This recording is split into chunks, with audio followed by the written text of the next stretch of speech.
Hi everyone, huge news from the PDGA and the Disc Golf Pro Tour today as they've announced new rules as it relates to transgender women competing in the FPO Division. It looks like it's going to have varying levels of impact based on amateur versus professional, but it looks like it is going to have some effect on all of the female divisions in disc golf. But let's get right into it. So 5 hours ago, UltiWorld tweets, the PDGA has announced new rules around transgender participation in the sport. It restricts participation in FPO majors for transgender women to those who began medical transition during Tanner Stage 2 or before age 12, whichever is later. Absolute bombshell announcement from the PDGA, particularly as it relates to the professional side. So they're saying that for their major events, so Worlds, European Open, Champions Cup, US WDGC, all of those events, transgender women, unless they transitioned pre-puberty, will be unable to participate in those events, at least in the FPO division. So for those of you that saw that announcement when it first came out, I'm sure one of your first thoughts or questions was, what will the Disc Golf Pro Tour do? They are the tour of disc golf, and they look to the PDGA as the governing body, of course, but they are an independent organization at this point. So you would wonder, are they going to follow suit, or are they going to maybe go a different direction one way or the other? And just an hour after that, we get a response with our answer. So following the PDGA announcement, the Disc Golf Pro Tour has also restricted transgender women to those who transition pre-puberty. This effectively bans Natalie Ryan and other trans players from playing in FPO divisions at Elite Series and Majors. So the answer is they followed suit. They are essentially saying that they're following the same policy as the PDGA, their governing body, has put in place. So by doing so, now not only are majors going to be off limits, at least in the FPO division, for those that apply, but also all of the Elite Series events. So Elite Series meaning both the main Pro Tour events and also Silver Series. So all of the Disc Golf Pro Tour events will only be open to transgender women that transition pre-puberty. So I would say an equally bombshell announcement that the Disc Golf Pro Tour is following suit, and that this now means that for a player like Natalie Ryan who transitioned after puberty, Natalie Ryan will be unable to compete in the FPO division in any of the major pro events next year, as we consider the big pro events to be really the Elite Series, like the 15 or 20 Disc Golf Pro Tour events, and of course majors, the pinnacle of disc golf. So it's massive, massive news from PDGA and the Disc Golf Pro Tour. I'm going to quickly reference the Disc Golf Pro Tour site and get into a little more of the specifics. This is much shorter than what the PDGA has written out, as they have the entire policy defined, at least as it's defined at this point. So I'm going to reference the Pro Tour. It's quicker to get through, and I think just hits the most important points. So the Disc Golf Pro Tour will implement the same eligibility criteria regarding gender-based divisions approved by the PDGA for PDGA Pro Majors to all of their Disc Golf Pro Tour events, including essentially Silver Series. The updates to the Disc Golf Pro Tour policy will be effective January 1st, 2023. The key elements of the PDGA policy that will govern the participation of transgender women in the FPO division at Disc Golf Pro Tour events are listed below.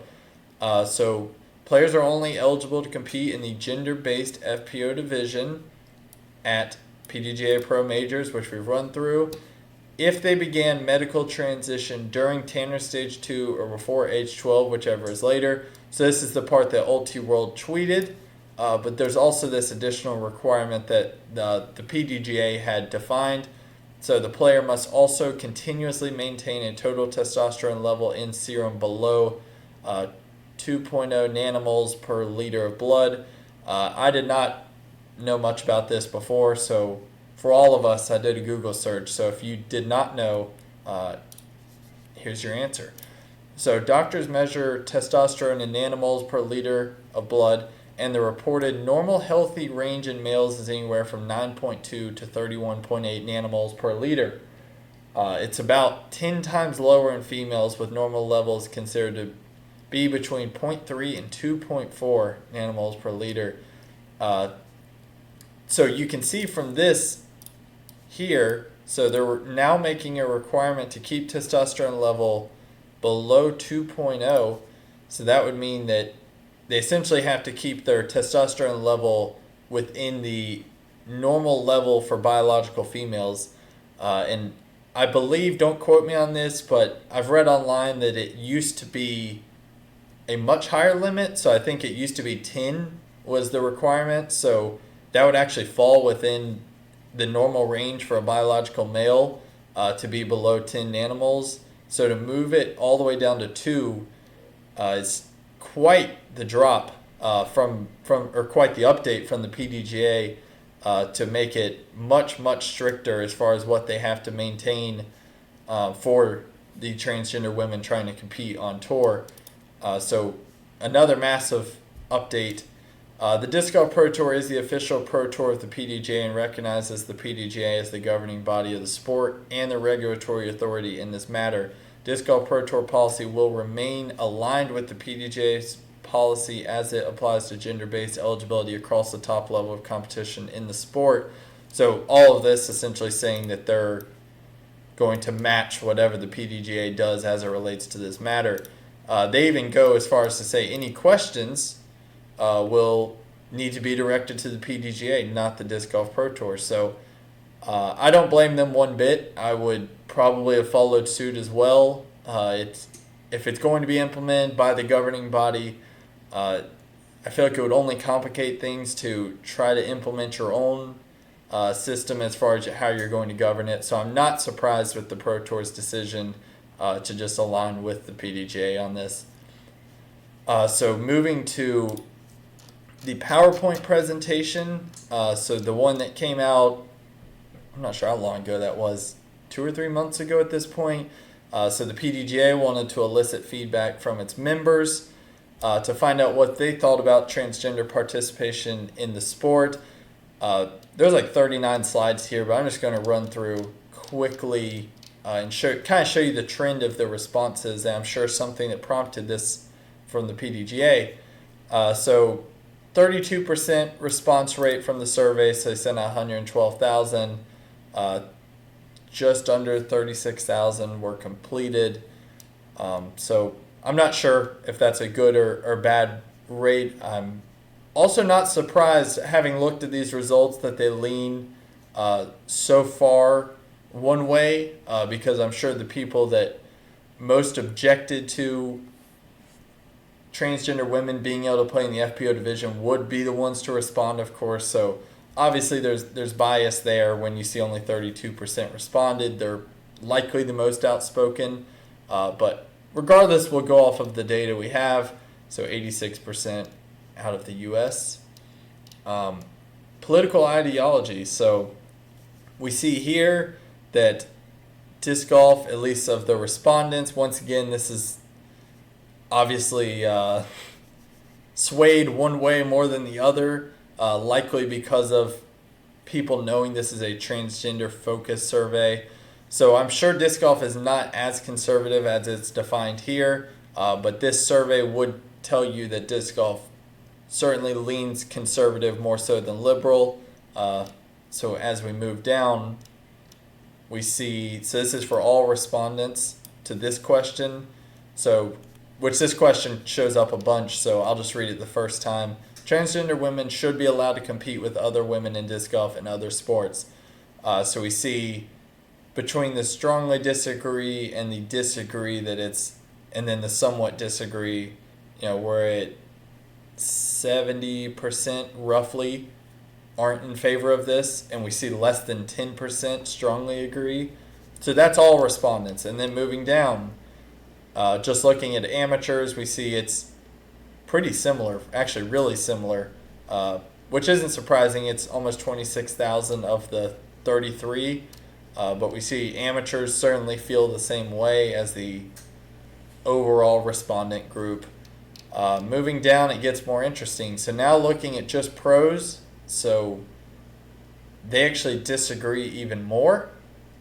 So strongly disagree almost 60%, and if you were to combine strongly disagree, and somewhat disagree. We're at like roughly 80% of pros disagree or don't want to see transgender women competing with other women in disc golf and other sports. So that's very interesting. And then moving down, Disc Golf Pro Tour. So Disc Golf Pro Tour, these are the most elite of the pros. So we have 4,900. This knocks it down to just 329 pros, the top of our sport. And we see it's even more drastic. So over 70% of Disc Golf Pro Tour players strongly disagree with that statement. And then when you combine disagree and somewhat disagree, I mean, we're, well over 80 or over 80%, closer to 85%. Moving down, so looking at women, this one we see women strongly disagree, and somewhat disagree. We're still, around 70%. Amateur women, a lesser number, but still, around 70%. There are more strong. It looks like there's more strongly agree there than any of the ones thus far from amateur women.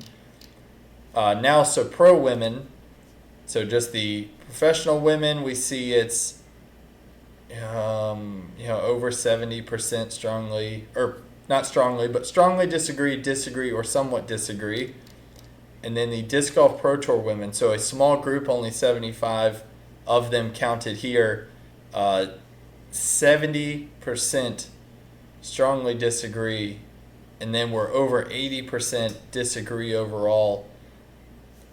And if you look at that 75, and it looks like 7%, so like five, I'd say 5 players out of the 75 strongly agree with this statement. So maybe even 4. So 4 or 5 strongly agree. And now this is moving into the next question. Then there's a bunch more, so I would encourage you to check it out, this survey. But really, really interesting results. I shouldn't say I'm surprised, but I didn't expect it to lean so heavily to the, not only the political ideology leaning so conservative, but the strongly disagree. I expected it to be more like 60-40 disagree versus agree, but to see from most of those it's like 70-30, 80-20, and that's being generous.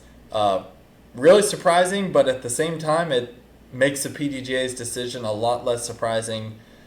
They're a nonprofit, but they're still reliant on money to continue functioning, and they have a lot of paid employees, and they know if 80% of their funding essentially isn't in favor of this, and if they were to come out with a policy that goes against that, they're already losing members from all of the stuff that's happened this year.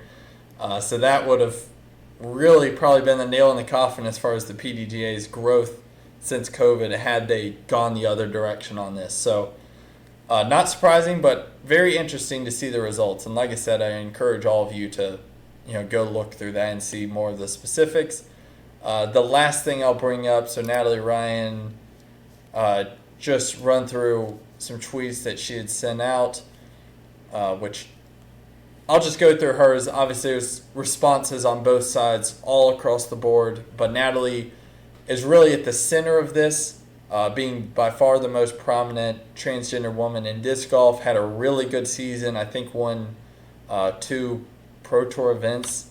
So this decision, I'd say, affects her more so than anyone because of the success she was having in the division. So time for the fight of my life to kick off. I'll absolutely not take this sitting down. Stay tuned for what's to come. Okay, it's aggressive. So I'm incredibly saddened and hurt by this announcement. I did everything I could to speak on behalf of inclusion, but the PDGA Board of Directors had a decision made before I ever set foot in that room. One thing is clear to me, this change was never about fairness. If fairness was the board's only priority, they would have removed all trans women from competition. This decision sends a clear message. The board doesn't want to see me succeed. They don't care about local trans women or semi-pro trans women, nor masters trans women. This is about my success and their aversion to it. As much as I want to tell all of you to never renew your membership again, I'm not going to do that. This decision provides no resolution since I still have every intention of winning FPO events. I'm going to urge you to stay members and fight them with your vote during the next election in 2023. We can elect more forward-thinking, progressive people. We can push this bigotry out of our sport. The PDGA board chose to shrink the sport, so it is our turn to grow past their hatred and truly make this sport welcoming to everyone.